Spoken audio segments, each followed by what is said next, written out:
What is up, guys, and welcome to another episode of Day Reviews. Today we're going to be going over Jujutsu Kaisen, Chapter 262, Part 2, titled The Decisive Battle in the Uninhabited Demon-Infested Shinjuku, Part 34.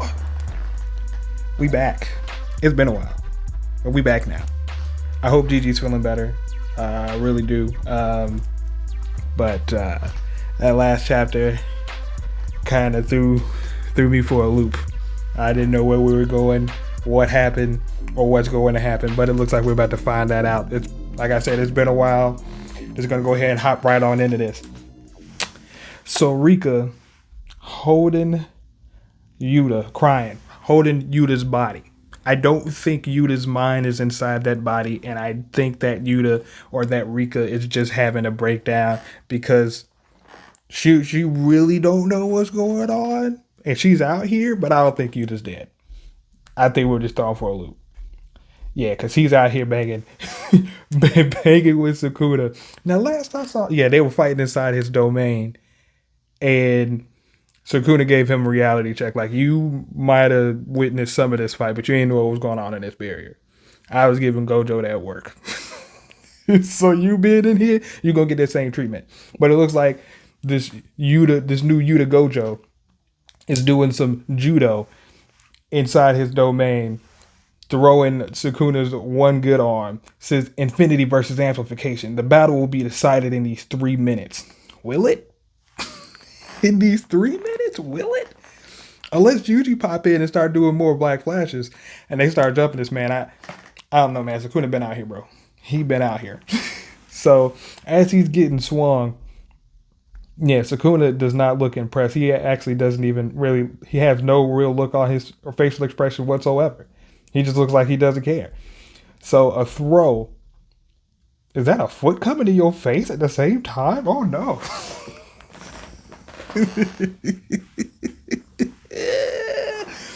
So he throws him to the ground. Sukuna tries to catch himself and a boot is coming at his face. So a kick. Yes, nice follow up by Yuta.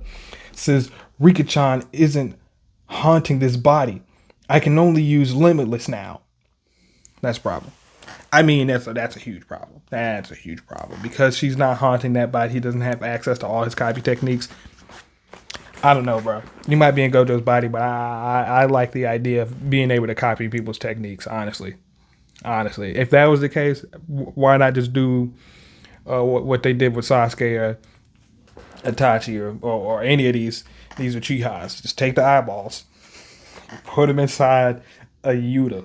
That way you got the stick size and you can copy limitless and you don't have to go through all this. But I don't know if that's possible. I don't know if the stick size is something that you could just take out and implant into somebody else and it still works the same way. But I definitely would have taken that option as opposed to losing my copy techniques.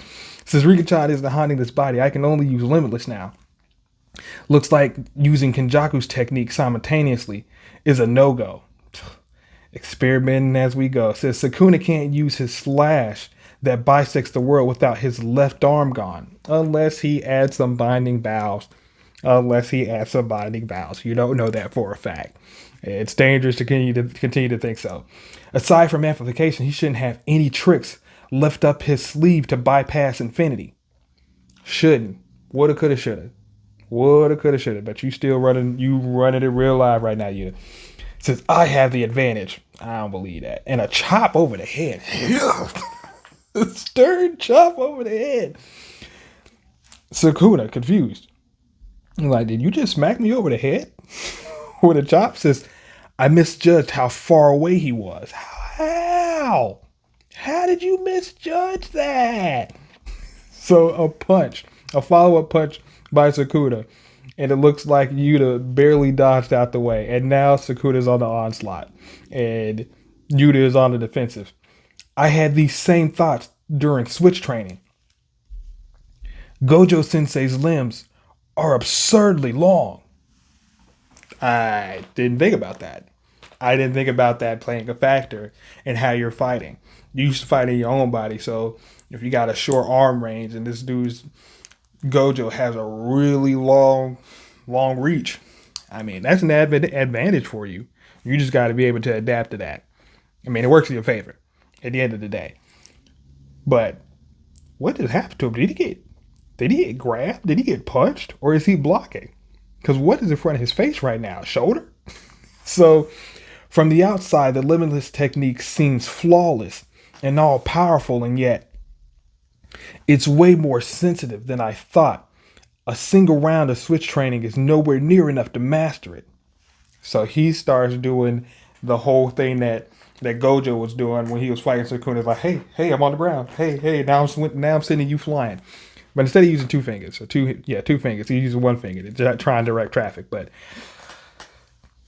oh man, you're in a bad spot. Like, you don't want to go into a fight with somebody like Sukuna and you have not mastered a technique that you currently have. And the switch training was supposed to do all that work for you, but it's not enough. It's not enough. Sukuna still looks unbothered. It looks, since he misfired, he was definitely expecting to go like flying somewhere. Says, I finally get why you need the 6 size to use this thing. Says, it'll be fine. I'm the strongest after all. Says, just what did it take for you to say that so confidently? Him being the best, him know it's his body, it's his eyes. He was raised like this. Like, you just have to do additional work to learn how to use this man's body. But I don't know if you got that kind of time. I don't think you got that kind of time. Nah, you actually might die. You actually might die. Says, look like he has no clue how to handle such a troublesome technique. Now you're in trouble. So Sukuna powers up a punch. You think you have time to daydream? That's what I was saying. You ain't got that type of time. So he throws a punch. Kenjaku told me Okotsu Yuta's technique is copy. Copying a technique likely requires feeding the target's body or part of it to that banshee. Did she not come with the body swap? Can he even use his other copied abilities in that form? Even if he can, I have a good understanding of what he has in his arsenal. Right now, Limitless is amounting to nothing more than a side effect of Kenjaku's technique. I confirmed in his domain that he's unable to use multiple copy techniques simultaneously. Right now, Kotsu has no other cards besides Limitless. And with that, you don't have enough to take this man down. Because if Gojo couldn't do it with Limitless, you can't either. You're in trouble. Your greatest advantage was copy, in addition to Limitless and Rika. And you ain't got none of them things except just Limitless that you barely know how to use. Yuta, it's looking like you're gonna die by the end of this chapter. Says, how long can he maintain his copy technique? Will he be able to keep that form once Kenjaku's technique ends? These are all good questions because he just might very well die. What if he came into this fight assuming there would be no coming back? In that case, his next move would be an explosion of purple, because that purple was vicious. So if you're willing to put your life on the line, that purple technique is going to be super effective. If that's the case. Says, your curse technique is all over the place, Yuta, says a previous Gojo from the past. Has Kusakabe-san not said anything about that? Says, he's pretty tough on you, huh, Yuta? Says, it's kind of hurtful that he's only tough on you, actually. Says Sabin. Says, I'm being thorough, going through Gojo Sensei's memories one by one. Oh boy. 9 points. Polarized light. Boy, you think you got the time to chant like that? You think you got the time? So he gets grabbed up by one of these nubs, bro, which is crazy that this dude's still using his nub arms for offensive purposes. And it looks like he came with a nasty uppercut to this dude, bro. Good God, Sukuna. Oh, no. Doesn't he understand why Gojo Satoru was forced to fire off purple in such a roundabout way? I hope he does. I really do. Says, I won't give him a single opening to use that move. Which means that he understands that it's devastating. He's taking it. But will it put him in the dirt if he gets hit with it again? Because this dude's been taking attack after attack after attack after attack after attack. But after like 7 or 8, maybe 10 black flashes, you might not be up to it, buddy. So Sukuna might still be wary of me using techniques other than Limitless. But he should also know that I can't use two copy techniques at once. That's why even while using the technique.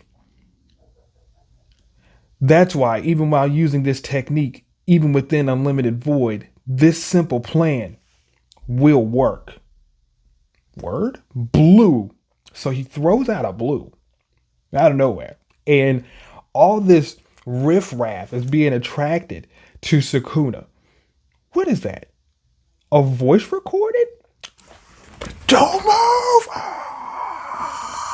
You can do that. There's no flipping way. There's no flipping way.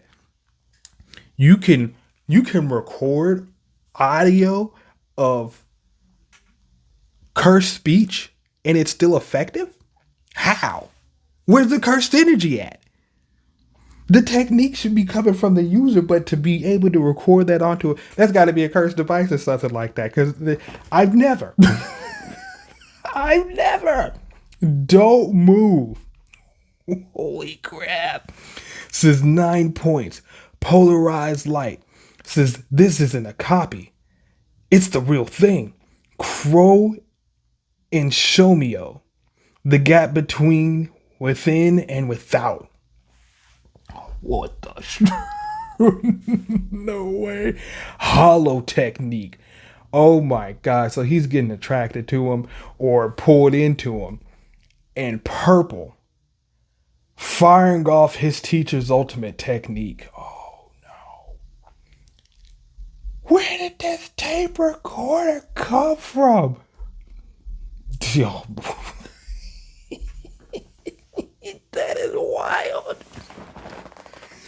Hey, I'm not gonna hold you. If he has multiple of those, like placed throughout the area, nah, bruh. There's a problem. Yeah, multiple of these. Yeah, he does not have to actually be there to enact his cursed speech. I don't know how they figured that out. But if he just has a bunch of those recordings, bro, or if he can even play it back, is that something that you can pick up and just do it again? Also, how is it that it only affects Sukuna? Would it not affect both parties? Unless he was directing the attack to Sukuna while recording that message. I have no idea how that's working right now, or how it's not affecting Yuta at the same time. But boy, ooh, boy, Sukuna was looking not stressed for a good bit of this, bro. But that's a problem. That's a whole problem, bro. He unleashed that technique quite effectively. Like, yeah, Gojo went a roundabout way, but he cut through all that riffraff, bro. He ain't got to deal with a Maharaga and this other chimera-like creature and a Sukuna. Nah, he just got to deal with you, bro. He just got to deal with you. Holy crap. Oh, boy. But that's the end of the chapter, guys. I'm glad to see you that Yuta's not dead yet. But yeah, be sure to like, share, and subscribe and check out some of the other content on the channel. Past that, catch you guys on the next one.